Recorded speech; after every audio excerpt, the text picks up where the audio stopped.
ምድር ለፈጠረ ለኢየሱስ ክርስቶስ ሲሆን አሜን። የክብር ወድ ስለሆነ ስለ እርሱ ክብር ነው የምናወራው።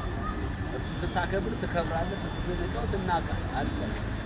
እና በጣም ደስ ብሎኛል ዛሬ ኢየሱስን አላምንም የሚል ሰው ኢየሱስን በአደባባይ ተቀበለ። አሜን ሃሌሉያ አሜን። ስሙ ይባረክ። ያው ልጅ ከጀርመን የመጣው ጌታ ኢየሱስን ተቀበለ። አሜን። በሰይጣን ነው ማምን ያለው ሰው አረ ሰይጣንን ክጃለሁ ብሎ እዚህ ትሩት ይላ አሜን። እግዚአብሔር ይባረክ አሜን። አንዳንድ ነገሮች ካሜራ ሬዲዮ ይያለው ወዲያው ለሌሎች ትምህርት ይነበራ ብቻ በርግጥ እግዚአብሔር ይመስገን አሜን። እና በዚህ ቀን ላይ ክብር ነው ይሄ ማለት ነው። ትልቅ ክብር ነው። ሰው ሰይጣንን ክዶ ኢየሱስን መቀበሉ ከዚህ በላይ የሚያስደንቅ ክብር የለም። ክብር ለኢየሱስ ይሁን። ቀኑ 16 ነው 4ኛው 2018 በዚህ ቀን ላይ በማቴዎስ ምዕራፍ 6 ቁጥር 13 ላይ መሰረት አድርጌ ያው ክብርን እናገራለሁ። ክፍል 16 ከክፉ አድነን እንጂ ወደ ፈተናም አታግባን። ኢየሱስ ነው ማለት ነው።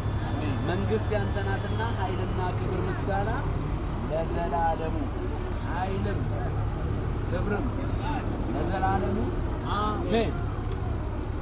እግዚአብሔር የተመሰገነ ክብር ለኢየሱስ ይሁን አሜን። ወደ ፈተና አታግባን ከክፉ መንገድ ጠብቀ ኃይል ካንተ ነው ክብርም ላንተ አሜን። ሁሉ ለሱ ክብር ይሁን ሃሌሉያ።